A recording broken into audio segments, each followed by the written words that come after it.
என்னுடைய பேர் வந்து ஸ்ரீகாந்த், டெக் ப்ராசஸினுடைய பிரசிடென்ட். நான் வந்து ஒரு ஃபார்ம்லேண்ட் மீன்ஸ் ஃபார்ம் ஹவுஸ் கட்டுறதுக்கு இடம் தொலைவிட்டு இருந்தேன். எங்கிட்ட ஃபார்ம்லேண்ட் இருந்தாலுமே ஃபார்ம் ஹவுஸ் அங்கே கட்டலை. ஏன்னா நம்மளுக்கு வந்து எப்போவுமே பாதுகாப்பு வந்து ரொம்ப முக்கியம். சரி, ஃபார்ம் ஹவுஸ் லேண்ட் எங்கே போடுறாங்கன்னு பார்க்கும்போது இந்த மாதிரி குயின்ஸ்லேண்ட் வந்து ஃபார்ம் ஹவுஸ் வந்து இந்த மாதிரி செயல்படுதுன்னு சொல்லி அட்வர்டைஸ் பண்ணி பார்த்தேன். முதல்ல இடம் பார்க்க போகும்போது ஒரு அவசரத்தில் போய் பார்த்துட்டு வந்துட்டேன். அப்புறம் அவங்க கூப்பிட்டு கேட்கும்போது மறுபடியும் பார்த்துட்டு சொல்லுங்கன்னு சொன்னேன். அப்புறம் ஃபேமிலியோடு நான் போனேன். போய் பார்க்கும்போது அங்கே இருக்கிற அமெனிட்டிஸ்லாம் தெரிஞ்சதுக்கு போய் பார்த்ததுக்கப்புறம் தான் அவங்க என்னென்ன பண்ணியிருக்கிறாங்கிறது தெரிவிச்சு அப்புறம் ஃபேமிலியோடு நான் வந்து டிஸ்கஸ் பண்ணிட்டு அந்த லேண்டை வந்து பர்ச்சேஸ் பண்ணியிருக்கேன். எதனாலன்னு கேட்டிங்கன்னா, மிக முக்கிய காரணம் வந்து அம்யூனிட்டிஸ் நிறைய இருக்குது. அதுபோக நம்மளுக்கு ஒரு பாதுகாப்பு.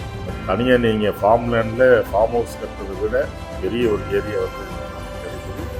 அதனால் வந்து நான் இந்த லேண்டை வந்து நான் பர்ச்சேஸ் பண்ணேன். அப்புறம் தான் தெரிஞ்சு இதில் நான் தான் ஃபஸ்ட்டு பர்ச்சேஸ் பண்ணியிருந்தேன். அது வந்து எனக்கு ரொம்ப வந்து பெருமையாக இருந்துச்சு. அதனால் நீங்கள் பர்ச்சேஸ் பண்ண போகிறவங்க டைம் செலவிட்டு அதை சுற்றியும் பார்த்தீங்கன்னா தான் உங்களுக்கு அதோடைய வேல்யூ என்னங்கிறது தெரியும். அதனால் நீங்களும் போய் பார்த்துட்டு தெளிவாக அவங்களுடைய டீட்டெயில்ஸ் எல்லாம் கேட்டுட்டு ஒரு தடவைக்கு 2 தடவை இல்லை 3 தடவையும் பார்த்துட்டு வாங்கணுங்கிறது என்னுடைய கருத்து.